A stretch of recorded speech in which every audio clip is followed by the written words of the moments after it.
Umakyat na sa 15 na pawang mga kababaihan ang kumpirmadong nasawi sa banggaan ng dalawang tren sa Bekasi, Indonesia habang 88 naman ang tinatayang nasugatan.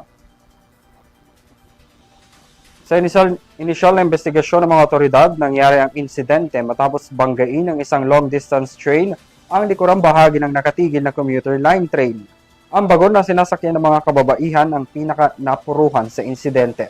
Sa isinagawang rescue operation, nahirapan ang mga rescuer na alisin ang mga biktimang naipit sa pagitan ng mga nayupi at napilipit na bakal.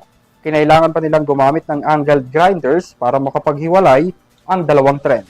Agad namang ipinag-utos ni Indonesian President Prabowo Subianto ang malalimang investigasyon sa salpukan.